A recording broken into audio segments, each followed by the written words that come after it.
Well, good. We're live. Good afternoon, everyone. Carm Capriato here with the Remarkable Results Radio's Town Hall Academy, the only weekly forum in the automotive aftermarket, bringing professionals together and bringing fresh ideas, innovative discussion to inspire and grow individual companies. And we're live on Facebook, and we'll repurpose this academy as a podcast and a video next week by Wednesday. Welcome to episode 48. Wow. And today we're here to talk about 5 reasons to increase your fleet business. There's been a lot of chatter about this in social media, so I'm glad you're here. I got a great guest lineup. Let me introduce them in a sec. But first of all, thank you so much to Jasper Engines and Transmissions for their support of the podcast. How many times has a customer said, God, new vehicles look and smell great? But they never think that they come with seemingly endless monthly payments, higher license fees, and higher insurance premiums. We forget about that. So there's a better solution, actually. Remanufactured components from Jasper Engines and Transmissions means a new lease on life for your customer's old friend. Please recommend Jasper. Thank you so much, Jasper. Well, with me here, we happen to have Tom Palermo from Preferred Automotive Specialists in Jenkintown, PA. Hey, everybody. Welcome. Tom, the 2015 ASE Napa Technician of the Year, and we've been on a podcast. Just go to the podcast, type in Tom Palermo, and we have done the thing. We did a one-on-one when you did the Napa thing, and then we interviewed you and 2 other shop owners, Gary Pontius and Brett Beechler, 3 sons. And then a week later, we had the 3 dads from the 3 sons. And if you're new to the podcast, you got to go out. Even if you go to the podcast under the search and type in dads, you'll see all those episodes come up. It was wonderful, Tom. Thank you again for all of that.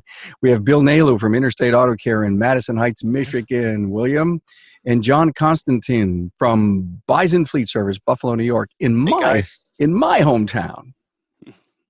Buffalo's a great town. My hometown. Yes, it is. Okay, guys, 5 reasons to increase your fleet business. Trust me, we have experts on the phone or on the phone. We're starting out really good. We have experts on the panel here, and I've decided to break this down into 4 different areas. We're going to talk about reasons to grow your fleet business, how to recruit, a little bit about the how to do it internally, and challenges. Let's jump in. How to recruit.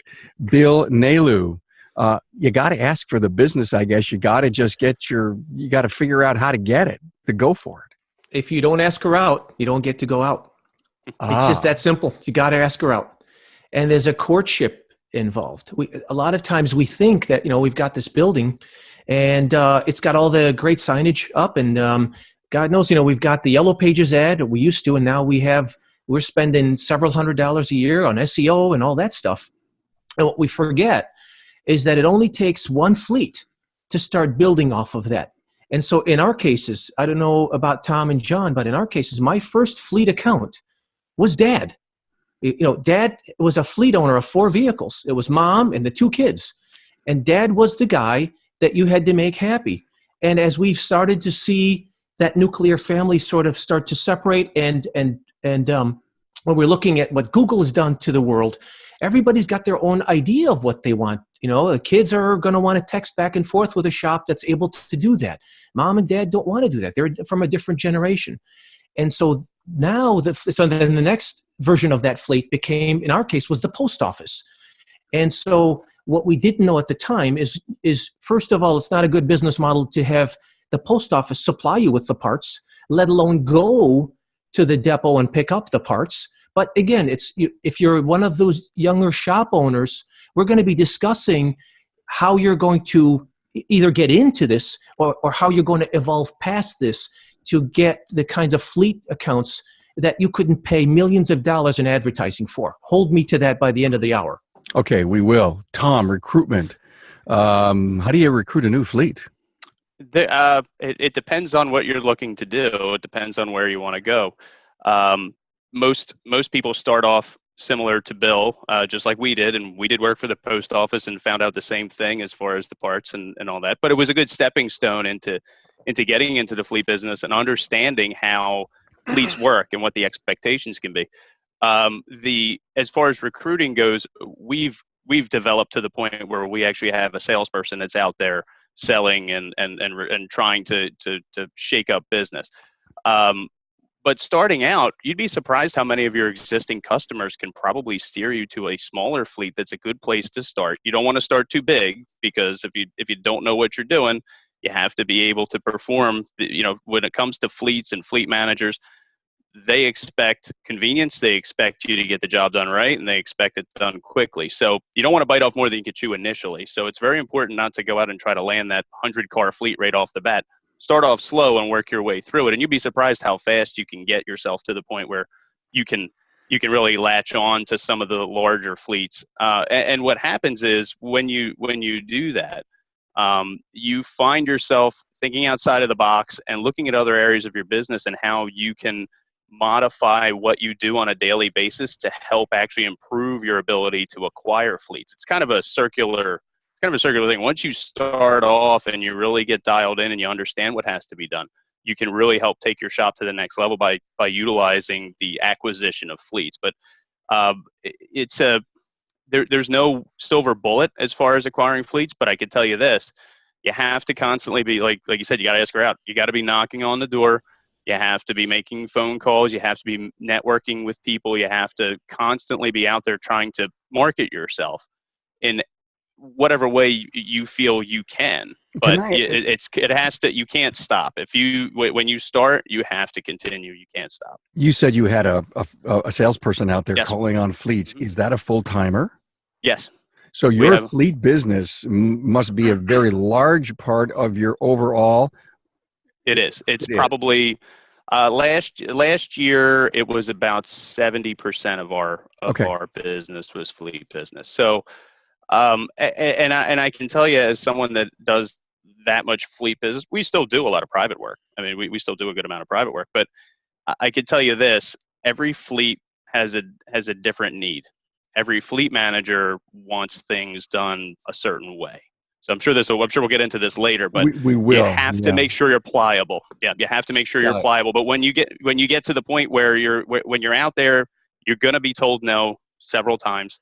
It might take you 6 months or a year to actually land a fleet. Yep. But you have to understand, when you go recruiting and you're looking at a fleet and you're able to actually get in front of somebody or send them information, or you're following up with them, what you've done without them even necessarily knowing it is you've given them an option that they didn't know they had before. So whoever their current provider is, if something starts to go wrong, or if there's some issue, or they go to business, you're going to remain top of mind there, and you'll be able to capitalize on that when the time is right.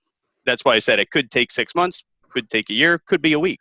You could walk. I mean, we've gone into fleet accounts and I've gone on sales calls and we've had situations where it was like, okay, can you leave with a vehicle? We've also had them where they've said, we're not going to do anything for another 6 months, but follow up with me, in 3 months and we'll talk about it. And, so you have to be pliable. You have to be willing to work with them, and you have to be willing to not stop marketing. It is critical. Great. Recruitment.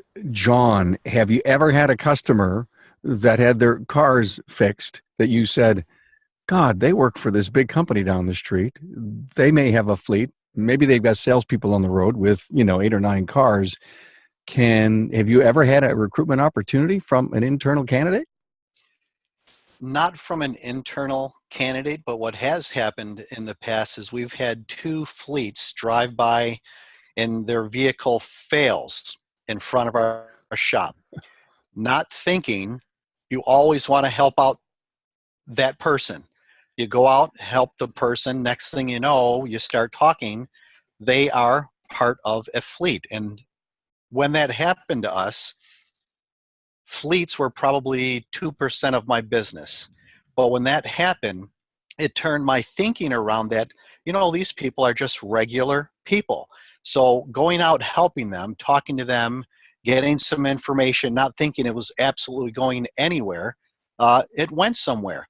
Both of those companies today are still customers of mine, and this has been in 2003 when these incidences happened. And it was surprising to me that it was that easy. But as Bill said and Tom said, you have to stay in front of people and talk and talk and talk. Be afraid. I'm definitely afraid whenever I go out. And when I go out, it's a mindset. I've never done this before, and Carm told me, come 11 o'clock, close your door, start getting the mindset for the meeting. And I thought that, you know what? That's what I do when I get ready to go out and visit customers. It's a totally different mindset. And the mindset that I like to put forth is an I don't care attitude. I don't care, Bill. I don't care, Tom, if I get your business or not. And that attitude, not an arrogant attitude, is going to reflect to Carm, that potential fleet customer, that, hey, this guy's not pressuring me. He's not a salesman. I don't want to be a salesman. And I always try to keep my pitches short and sweet. And you have to go in with a presentation that you are of value and can be of value to them in their business. So I wish I had an internal customer that I could say, yes, turn me that way. You have given us a lot of great things to think about. Appreciate that. I love it. You said the word presentation, and Bill, I want to ask you this question. Your presence, both online, in shop presentation, does it have to be literally high level Fortune 500 perfect, or can you just get away with, hey, I'm Bill, got a great place down the road. Here's who I am. Here's what I have. I think if you hired $1 million advertising company, heck, forget about us. Look at the Super Bowl commercials. What are the commercials that touch our soul, right? Touch us to our core? It's the ones that are down to earth, simple, and you can see the humanity and the connection that we have. To piggyback what Tom and John were getting at with this recruiting, some of the greatest accounts that we've picked up were folks that I personally dropped off. One of the things that we love to do is ask folks where they work, because that door that you've been knocking on for 3 or 4 years, and we all have them, sometimes it takes somebody on the inside to get in and just say, hey, you know what? You know that guy, Bill, that you won't answer his phone call? You need to talk to him, because they've got loaner cars, and they stand behind their work, and they're really good people, and I love the camaraderie that he has with the folks that work there. Every one of his guys has been with him for 10 years. What shop around town can say that? It goes back to what Rick White was saying a couple of episodes about. What would be the reason why a potential fleet account would drive past 3 other shops to come to you? If you don't have an answer for that, then you don't deserve my business as a fleet administrator. And as we're talking about this, it probably would behoove us to define what exactly a fleet is. Some of us think a fleet is a guy that has a plumbing outfit and he's got 5 trucks. Other people think it's ARI fleet or enterprise fleet or whatever. They all count, but we all have to treat them in a different way. It's like a house of cards. You mess up with one customer, you lose one customer. You treat the right fleet properly, you could potentially have 100 vehicles to repair. Conversely, though, miss the mark on that, and you could be losing 100 vehicles. So when Tom's talking about 70% of his fleet work being his bread and butter, there's a risk and reward to that. The reward is, this is somebody who's got this thing down pat. This is somebody who knows what they're doing. So if you know what you're doing, then that is consistency within that. If you don't have that, you could grow too fast, and the whole thing comes crumbling down because you overwhelm your folks doing that. This is where Bill brings up a good point. This is where the relationship matters. You have to understand that when you're dealing with a fleet, it's a customer. You have to have a relationship with your private customers. You have to have a relationship with your fleet customers. Without that relationship, the whole thing will fall apart. And look, things happen, mistakes are made.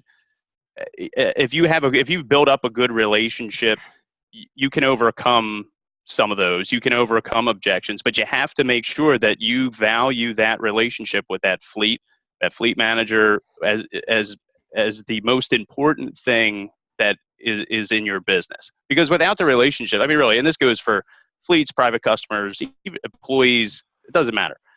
If you don't value the relationships you have, you're not going to be successful. You can't succeed and you can't push forward if you don't value those relationships. And sometimes that means you might have to, take it on the chin with a job or something like that in order to maintain that relationship and move forward. It's no different than dealing with a private customer. In that respect, the danger really is, as Bill was saying, if you mess up, you're not losing 2 vehicles, 1 vehicle, you're losing 30, 40, 10, 50, whatever. So it kind of raises the wire that you're walking on. You have to make sure that you're really dialed in and you know what you're doing. And this is why when I said before, it kind of frees you to think outside the box when you do this, because you're able to do things like establish a loaner car fleet to use for your private customers, because your focus with fleet customers has to be, I got to get these vehicles done. They need them to be out on the road because they make them money and allow them to do what they have to do in order to survive as a business. So now I have these loaner vehicles that I can put Mrs. Jones, if she comes in at 1 o'clock and needs a water pump, I can put Mrs. Jones in a loaner car. She's comfortable. She's got wheels. She can go to the store. She can go to work. She can do whatever she has to do. But I can satisfy that customer and I can satisfy my fleet customer at the same time by getting the job done the way it needs to get done. Yeah. Yep. Tom, tell me for granted. Yeah. Tell me if you agree with this, guys. We have potential fleets out there that don't know that they can call us if they have a towing issue at midnight. They don't know that we are willing to pick up and deliver their vehicles, their 20 or 30 vehicles. Right. Shame on us as an industry if we don't facilitate this. We call ourselves shop owners. We're facilitators. We have a repair facility. And if we don't know that we are the ones that they're entrusting, whether they know it or not, right, we're the ones that they're entrusting to facilitate this for them. That's part of, and that goes directly to what Carm was asking about your recruiting, your proposal, how you're presenting yourself to the fleet. We obviously, as shop owners, need to make sure we're doing a good job letting them know what we do and how we do it. And I'll tell you, most fleets that we go to and speak to now and that we have now, they require that you pick up and deliver. They require that you have some, unless they're using, sometimes they'll use a maintenance company, which I'm sure we'll get into later, ARI and things like that, Enterprise. But they have requirements like this because they need the convenience. Fleet work and success in the fleet area when it comes to vehicle repair is all about convenience. You have to make sure that your fleet customers know that all they have to do is pick up their phone or send you an email and their problem will be solved. Yep. That's what they want. Because I'll be honest with you, and you guys probably see this a lot. A lot of fleet managers wear many, many other hats. They're not just there are some that are just in charge of a specific set of vehicles, but there are some fleets, particularly smaller ones, where they have to take care of the guys on the road. They have to take care of this. They have to take care of that. Oh, by the way, handle these 20 vehicles. So they need what your goal there, and the niche that you can fill is to be the convenience and the trusted partner, if you will, the trusted employee, really. And if you think about it, that they can go to and they can delegate, hey, I need this vehicle fixed. This is where it is. Here's the problem. Take care of it. And that's it. And if you do it right, you can get yourself to the point where they know if they send you an email and say vehicle 6578 is not running, it's here, go pick it up. They know that you'll go pick it up, and the next time they hear from you, it's going to be because you know what's wrong with the vehicle and you need approval to fix it. Yep, cater to all of their needs. Right. Yeah, we have a fleet account of ours. Their truck, it's a box truck that's in the shop today. The 5,000 miles into the last oil change, it's got 3 quarts of oil in it. Motor blew up at 110,000 miles. It's a damn shame. And the point of the story is that I contacted the local fleet administrator, and he does business through LeasePlan. So I had to remind him what we had talked about before, because I had gone into his place of business and spoke to their drivers about how we should create a system in which, basically what I set them up with is they got a 55-gallon drum of washer solvent, cases of oil. They bought it all. But basically, we got them systemized. And what I told them was every week you have a form and you get the drivers to sign off on that. If you do that, I promise you're going to save yourself tens of thousands of dollars a year. The system wasn't followed. Engine blew up. And now he tells me he's got a whole slew of engines and transmissions around. They're in 3 states around Michigan that he's having to deal with. And we had to go back and reaffirm to him why it is that we matter more than lease plan in this situation, right. because lease plan doesn't remind him to have his drivers check the oil for him. That's why we matter more. And as we discuss this further, as we go on, we're going to talk about this all-important leverage that you have to find out who it is that actually pushes the button that authorizes it through ARI or through lease plan. Because if you get leverage to that, and I will tell you that story, it's a $750,000 story at the end of this thing. It's not out of a book. This is a story that happened to me. And we'll talk about that further here in a minute. The most important thing. I'm sorry, John. The No most important part of a fleet maintenance company is, and I've had this conversation with many of the fleets that we use that we do work for that use those kinds of companies, is you want to keep the customer in the loop with what's going on. Don't just and they want that. They don't want to just hear from that maintenance company. They want to hear from you. They would prefer it. And what happens is in a situation where if you have where you may be denied or something like that by a maintenance company, if the fleet manager sees value in it, they will obviously be able to override that. And by keeping them in the loop, you've done a few things. You've kept the customer in a loop, and you have a line of communication directly with them. But more importantly, you've involved them in the repair of the vehicle, and they are able to understand where their vehicles are, what needs to be done, why it needs to be done. And again, you're reinforcing that relationship. Remember, in those situations, your customer is still the fleet manager. Just because you're calling a different number to get an approval, your customer and the person who you still answer to is that fleet customer. Those are the people that are in charge of the vehicles. They are the customer. They are in charge of the vehicles. You need to make sure that they know what's going on with their vehicles. Yeah, one thing that I have to say is we are certainly happy to do the work, no question, but it's 100% avoidable when an engine has to be replaced because it's low on oil. And like Bill was saying, it's all neglect. And at least on a weekly basis, they need to have their drivers go through, fill out the report, sign off on it, and to covering their bases. And if we could teach them and get them in that process, it's just like a customer off the street. They need that cuddling, and they need to really understand that we care. It's just not them paying us. We really care and value their business. That's important to us. I've also found, Bill, you bring up a good point. It sounds like we do a lot of the same things. Yeah. Never ever, if you're doing fleet work, never be afraid to offer having some kind of a training session for drivers. Yep. Or even with some of the higher ups in the company, they may want to be involved for whatever reason. There may be a lot of capital expense because, John, like you were saying, there's no excuse for an engine going bad because it was low on oil. There's no reason for that. So this is part of thinking outside of the box. If you can find all those niche things that separate you from some of the big box places that will happily take that business from you, you will endear yourself to those fleet managers, and you'll have that positive relationship and long-lasting relationship that's a win-win for everybody. When their vehicles are on the road and they're running, they are producing. They are keeping their employees producing. That's huge. What's the real cost? Yeah. That's the big picture. What's the real cost? And we're here to take their money. No lie. That's how we stay in business. But there's a way to do that. Yeah. And it's an honest way. And we just need to adhere to that. And as you said, teach them. And I've done that tons of times with fleet customers. Go into their business and try to train and teach their drivers.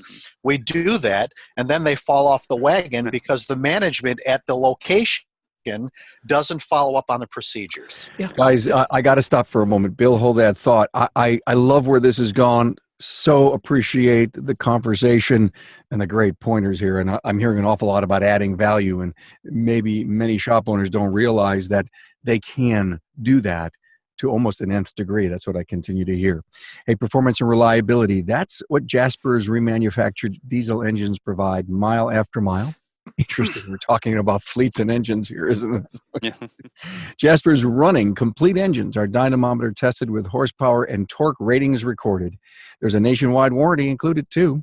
Talk about dependable service. Jasper Engines and Transmissions. And thank you for your support so that we can have this academy. Yeah. Bill, I know you had something to say, and go, man, go. Incidentally, the motor that we recommended is a Jasper motor that's going in this vehicle. Just for the record. All right, thank you. Become a preferred vendor. Absolutely. Partner with Jasper. Make it happen. I said that before. Is they had me the first day when that check came in the mail when that first warranty we ever had to do for Jasper. When that check came in the mail before the engine, the spare engine, my check for our labor came in before the replacement engine came in. Wow. That's how you make a lifetime customer out of that. So to piggyback on what you guys were saying is you want to make a lifetime client out of that fleet. When something like this happen, give him a call and don't just talk about the engine and the ramifications, beating him down over the fact that he missed the mismanagement role that he was supposed to take. Can't do that. Well, exactly. So ask him if he wants advice on how you can resolve this issue. So one of the things that we had talked about, we spent about 15 minutes during this, I said to him, let me ask you a question.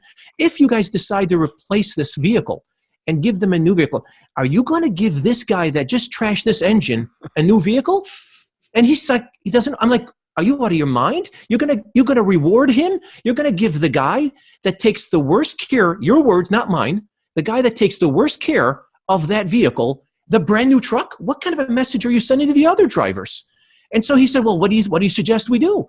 I said, you put him, not only do you give him the crappiest truck, but you tell him that he no longer has the privilege of driving that truck home because that's also his transportation. Yep. And the next time that happens, you're gone. You're fired. You've got to make an example. You have to have a consequence for something like that. What was the reaction of the fleet manager to your advice?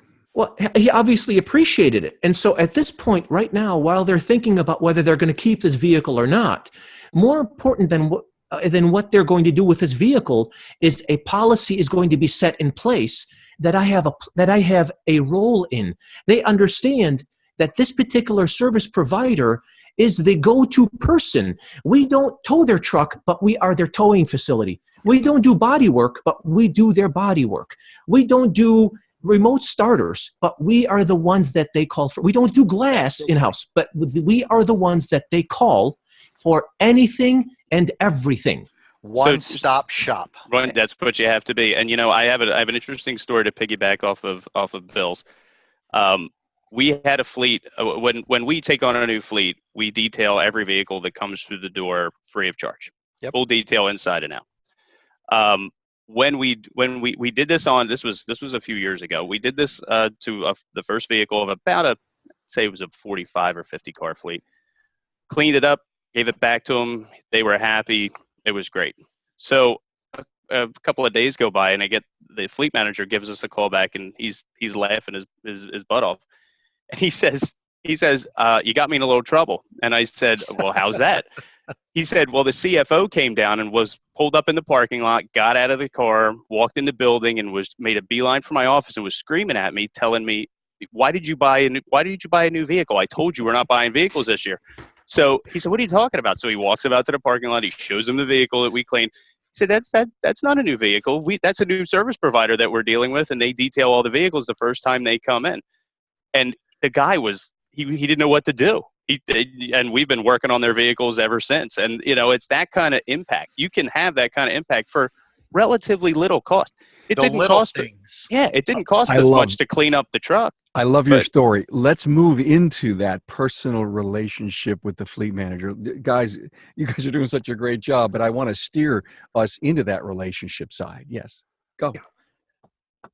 So Tom, just what you were saying there is what you did that was so incredible. And if there's folks that are listening to this right now, this is the all important thing here. Let me just tell you a $750,000 story.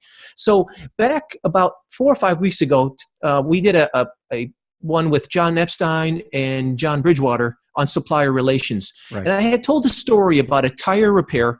A customer came in as a tire repair, needed the vehicle in within 15 minutes. Anyway, we did the work.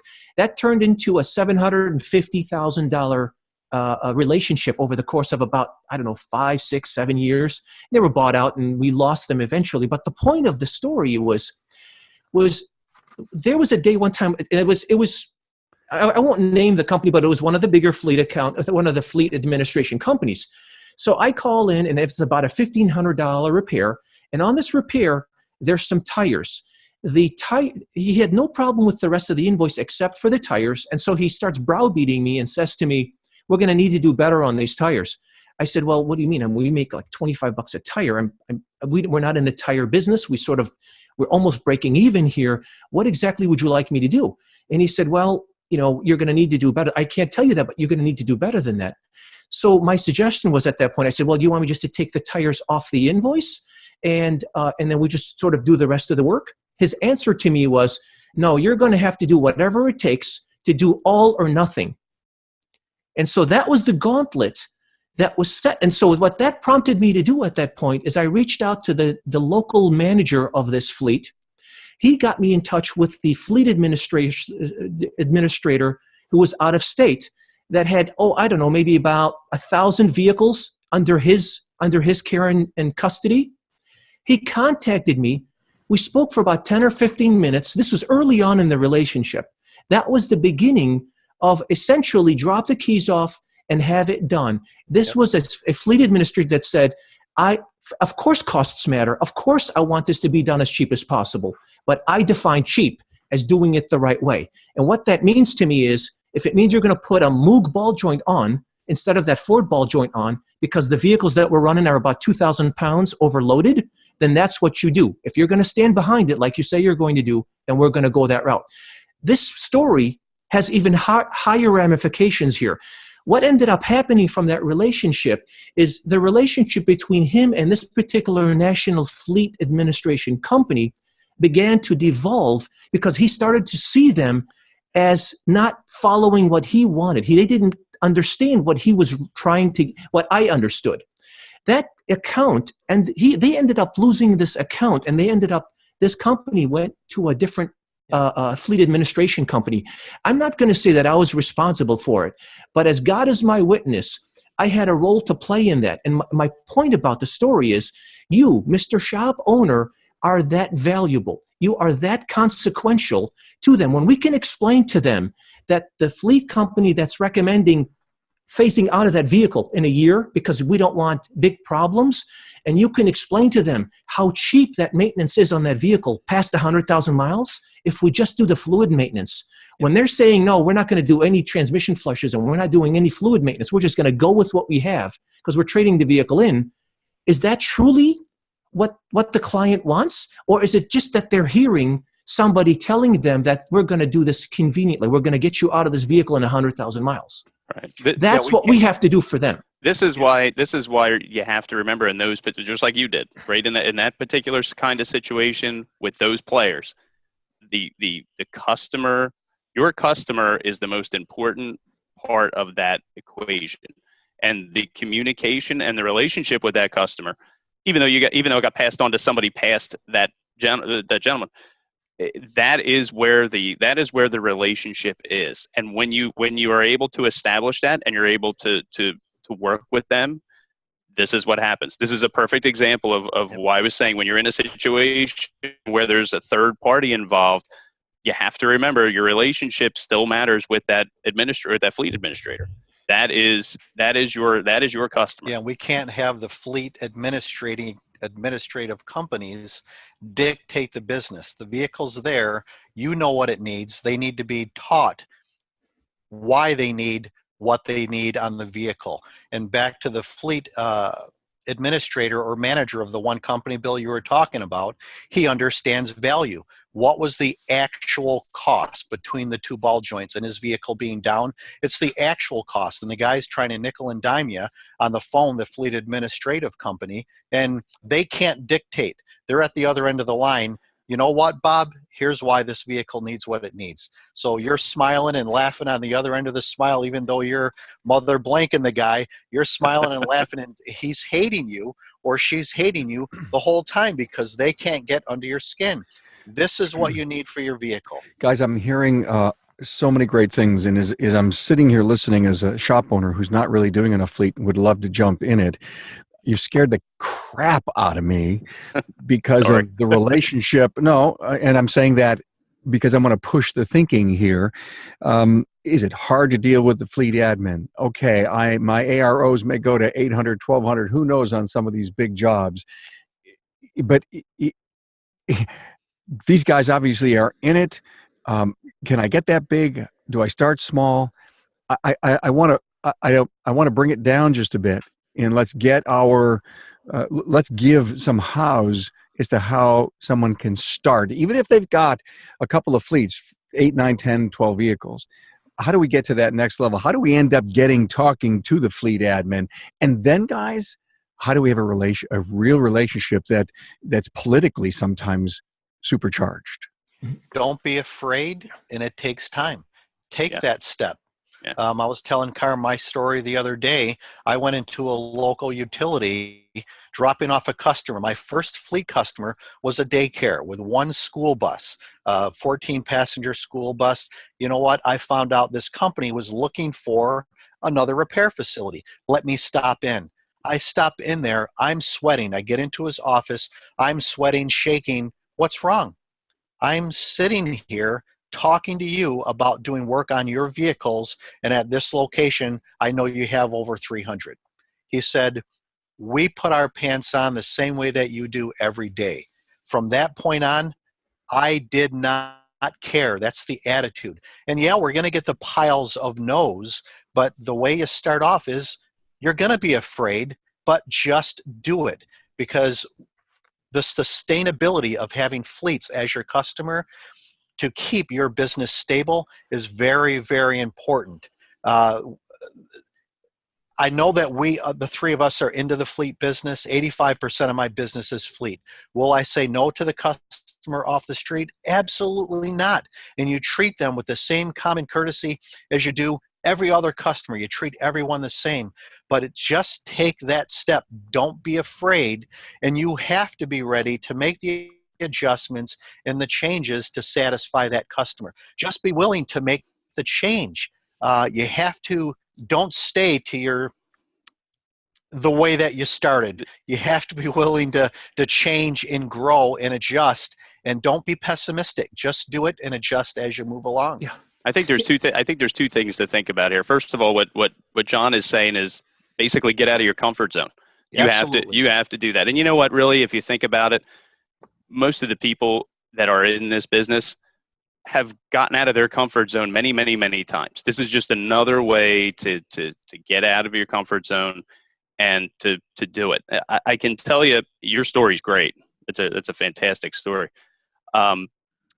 Try to put yourself in the situation when you're getting ready to walk into somebody's office. Before you've done it, believe me, they've done due diligence on you. They've looked you up online. They've looked at your reviews. Maybe they've driven by. They've done. I mean, I've heard it all. I've had people secret shop us before. You know, I mean, I've seen it all. So, and they've told me, you know, when I got there. But put yourself in. You know, okay, you may not know what it's like to be a plumber. Okay, but if you've ever had tow trucks, let's say, you know what it's like to have a couple of vehicles that have to be on the street. Period. End of story. So, try to put yourself in that position. And imagine or try to think of what could possibly go wrong that would make your life difficult if you were that fleet manager. You're not going to hit on every little nuance of it, but you'll be able to go in there and sit down and speak to them and just bring up a few of these little things that you might think, hey, if I was, you know, if I was a guy who was a plumber and this guy got broken down on the job site, I wouldn't be able to get this done. You can bring these things up, and it may prompt the fleet manager to think of other things and ask you questions, okay, that you're going to have to be prepared to be asked anything, but you'll be able to have a little bit more of a conversation instead of a sales pitch.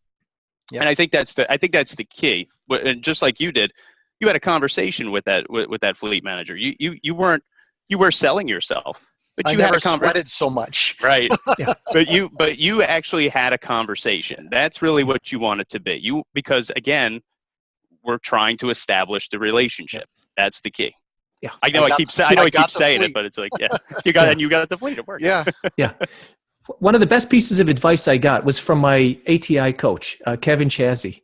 We were talking about some fleets, and we were sort of in a rut. And he said, "When was the last time you sat in front of your door?" We were on a main road. He said, "When was the last time you sat in front of a red light, or just seen cars flying by your building, and copied down the signage on the side of trucks? You know, All the time. you see 2 or 3 of them in a day's time. What does that tell you? They're pretty darn close in your neighborhood. Yep. Get a list of going, and then start to come up with a plan on how you're going to reach them. Maybe it's a phone call. Maybe you stop in this time of year and say, happy belated Christmas. Here's some chocolates. What can I do to earn your business? Simply asking that question puts you ahead of 90% of your competition right off the bat. Always be selling. It's not that difficult. It's Isaac, really not that difficult. I got a question that came in. Do you have a written fleet management program for your customer? Depending on the customer, Right. you can customize, and we have customized maintenance programs for them. Absolutely. Yeah. Got it. Yeah, this is again thinking out. That's a great question. Thinking outside of the box. You will have customer, and that is something that you should offer every customer you have, including your private customers. You should be reminding them if they need something. You want to be just like your fleet customers. You want your private customers to know that you're a phone call or an email or text, whatever, away. So, definitely that's thinking outside of the box. That's something that not a lot of other people will do. Will be setting up a schedule or monitoring what kind of money they're spending on vehicles and having real conversations with them about whether or not they should keep a vehicle or not keep a vehicle. I mean, I can't tell you how many times we've had, $2,000 jobs that we called up the fleet manager and said, please do not fix this vehicle because we're going to fix it. And in 2 weeks, it's going to be back. It's going to need it. It just, let's be done. And, if you have the relationship, the good part about that is, let's say they fix the vehicle and now, the vehicle breaks down in a month and it needs another $1,000 or $2,000 worth of work. If you don't have that relationship, you're just another guy trying to sell them something. But if you have, right, and that's not who you want to be. You want to be that you want to have the relationship with them and you want to be honest with them and forthcoming, because in the end, if you do that and you're not looking at every job like it's a chance to hit a home run, if you're honest and you do what needs to be done in the customer's interest, you'll succeed. It'll come to you. It really will. It'll come to you. You don't have to be out there trying to knock it out of the park every single time. Yeah. That is the quick way to losing fleets if you try to do that. Tom, speaking of a quick way to lose somebody, there's not a faster way to lose a client or a fleet account than to not ask, to go to Carm's point, not to ask of the fleet administrator, the local guy, what is it that you're requiring of me? Because I got myself fired years ago from the post office because we did such a great job of fixing the vehicles permanently that we got fired by the central office because what they were doing, quite frankly, is towing cars. They were burning up time, just turning, and they were turning and burning. So if a tire needed a rim seal, do one tire and then do the next tire next week and then the next tire after that. Right? Don't pull the wheels off and do it the right way and forget about it. No, we're just going to churn cars because that's how we're going to keep ourselves busy. The other part of this that's so incredibly important here is don't try to do the job of the local fleet administrator.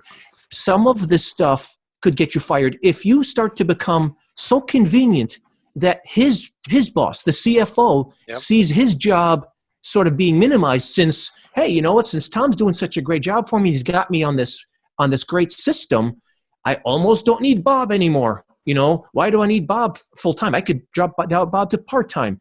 Be very, very careful. Know where your place is and provide them with what they're asking for in that situation.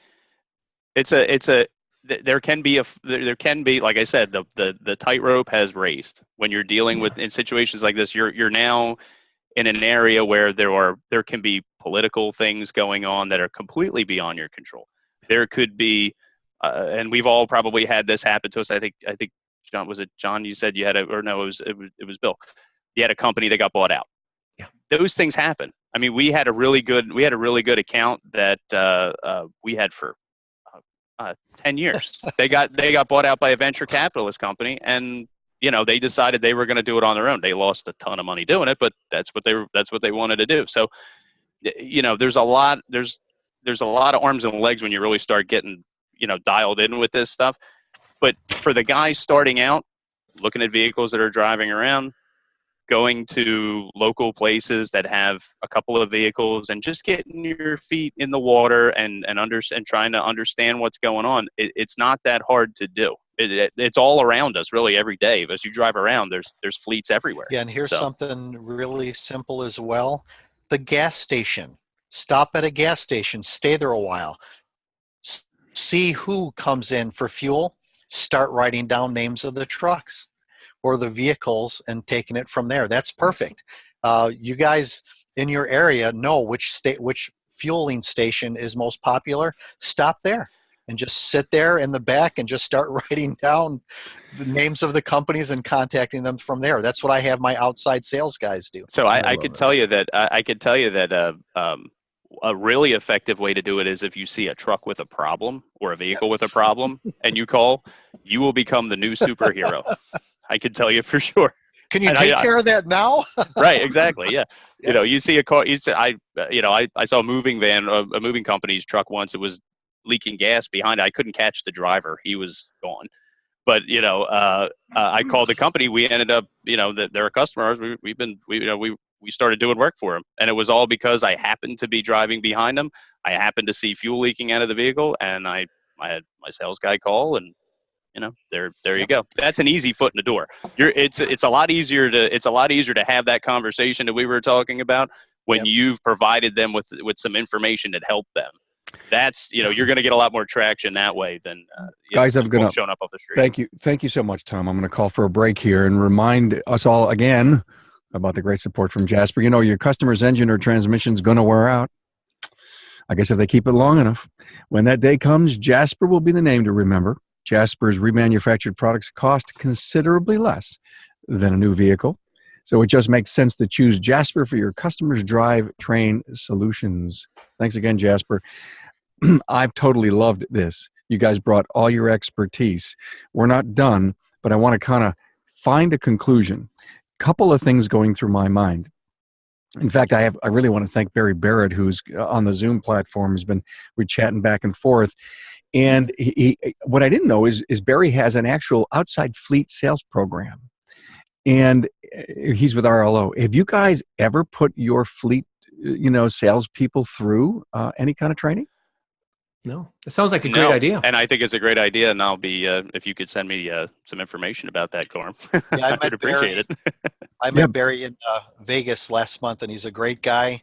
He's amazing. Very energetic, and I'm also considering bringing him on board for my service advisors. Wow, cool. Let me just share with everyone. Here's his outline. Number 1, targeting potential accounts. 2, qualifying customers. 3, build value of services. We've talked about that. Providing account catered service and overcoming objections. Wow. Cool. Barry, thank you for being with us. And I just love Barry. He's just one of the best. Hi, Barry. Hi, Barry. I can't see you, but hi. See you soon. Right. Okay. So here's where I'd love to challenge you in our, say, final 10 minutes here. My takeaway, so that it is not overwhelming to a shop who wants to move into the fleet business, my challenge is start with 1. And tell me, you'll each have a chance to tell me if you agree or disagree. Anyone wants to start with 1. And then the other piece is this a typical sales closing ratio where you have to call on 10 in order to get 1? And if that's the case, you got to get sweaty and nervous and go out and by that, maybe 10th, 11th, and 12th, you're refining your pitch. John, you started, and I'm sure what you do today is different than then. So let's talk about how do you start, and what's the expectations on the number of calls you make? When I started out, you talk too much.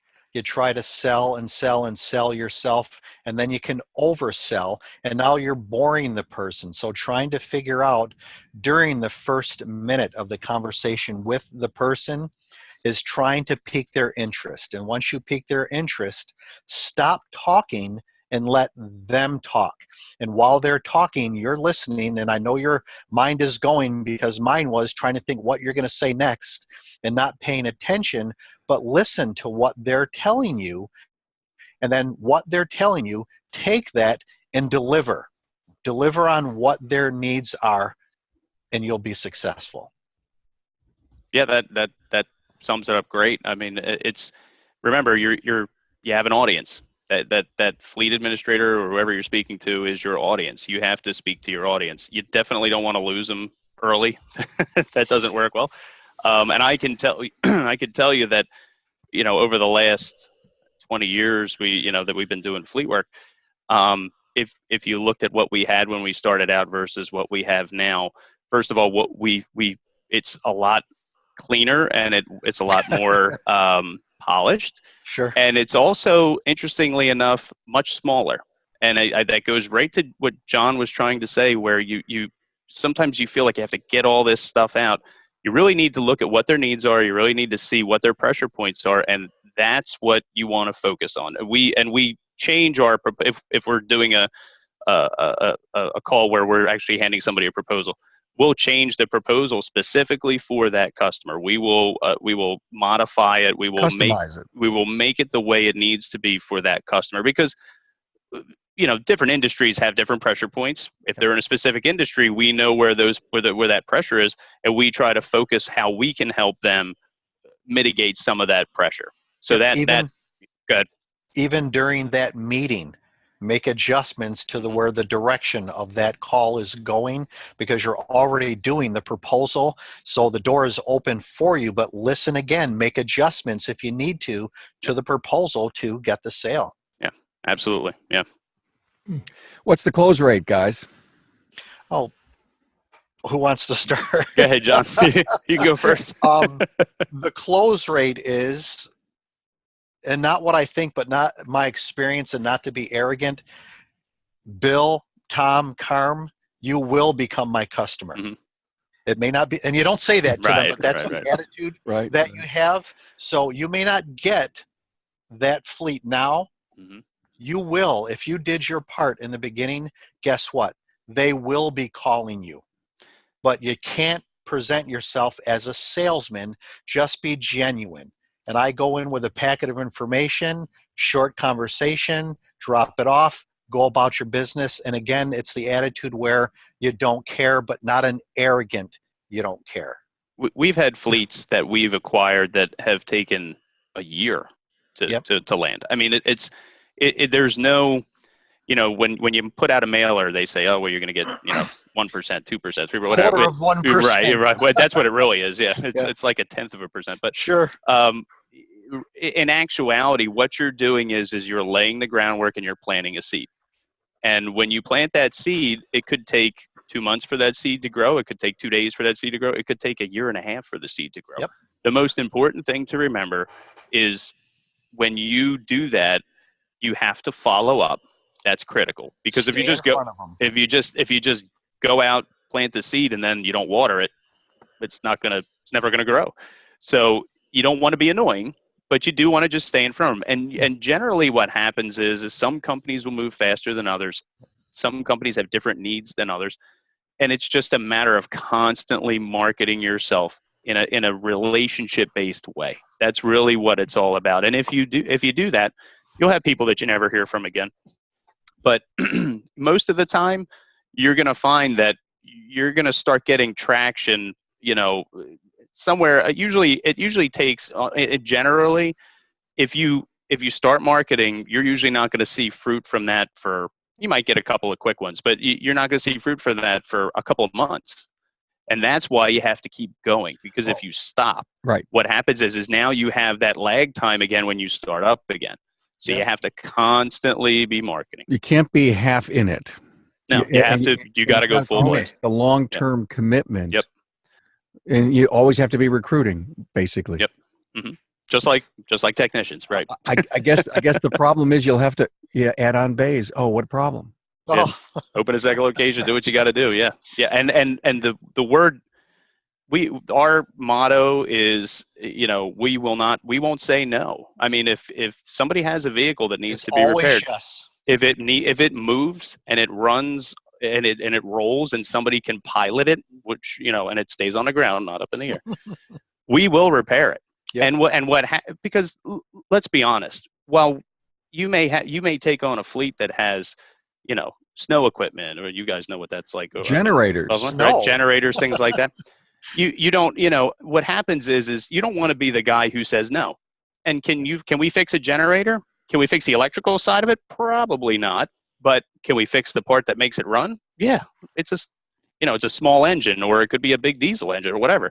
So what you don't want to do is you want to try to make sure that they understand that you're open to providing whatever service you can and helping them however they can be helped. I mean, look, I'm not telling you to go out and start working on the high voltage side of a generator. Don't do that. Okay? That's not where we're at.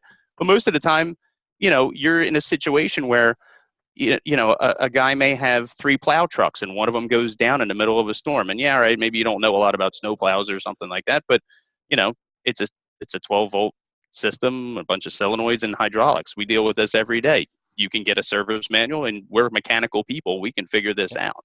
It's all opportunity. Right. And that's how you have to look at it. You have to look at every single thing that runs across your shop as an opportunity. And it's really, when you think about it, and I'm sure you too, Carm, all of us have gotten into this business in whatever form we're in it to help people. I mean, really, when some of the things that make me feel the best are when I help somebody that was in a jam, needed help, and we were the ones that were able to pull them out of that jam and send them on their way. I don't care how much money somebody may. I don't care if I win the lottery tomorrow. I would like it, but the best feeling that I still would have would be helping people and helping them solve a problem that they have. That's why that's one of the main reasons I got into this business. So. Yeah. Then sometimes it's not about the money. You know what? Bring me some food. I'm big about food. Come Christmas holiday time, I get more food than you can ever possibly eat just from helping out people. I mean, it's a great feeling, and I enjoy it. Hey, Bill, you've been quiet for the last 10, so let me give you the last word, and then I'll close it out. How fast this hour goes by, right? Amazing. So here's my rant at the end of this: is if you are just starting out, there's only two questions to answer in any relationship, let alone a business relationship. Where am I going, and who's coming with me? And so if you get clear about your integrity and what you are going to provide in order to be the cheapest provider of this service, and least expensive. Well, cheapest means we're going to put the best available part, the best people on it, and stand behind it like nobody can. Doing it once is always cheaper. Yep. Mm-hmm. Always cheaper. If you don't believe that, how in the hell are you going to convince that potential fleet account, right? So where am I going is I'm going to provide that kind of service. Who's coming with me? You're going to have people knocking on your door that you do not want. I had a cable company whose supervisor, his bonus was attached to how little money he spent year over year. They were sending drivers out with ball joints ready to fall off cars. Even sharing this information and risking the relationship by speaking to his supervisor didn't get me over the top. Even his supervisor was in on this little thing. And so the only thing I could do at that point in time is tell the driver, I can't put a man who has children in the car and send you off on the road. So saying no in a yes, saying basically, yes, we want your business, but on our terms, only when I can provide you with the kind of service that we provide that allows for 5-star ratings online. That's how you found us in the first place. Yep. You can't have them dictate your business. Know your value. Know thy value. Yep. Wow. Guys, what a fitting end to 2017. It is, to me, in my mind, a great resolution episode for anyone to think about how can I grow my business in 2018. Thank you so much for serving this up. Tom Palermo from Preferred Automotive Specialists in Jenkintown, PA. Bill Nalu, my friend Bill from Interstate Auto Care in Madison Heights, Michigan, and John Constantin from Bison Fleet Services in Buffalo, New York, my hometown right here. John, about 20-some miles away from me. Thank you so much to the Facebook audience and to the Zoom audience. Oh, by the way, next week, how to sell diagnostics. Next Friday. Okay.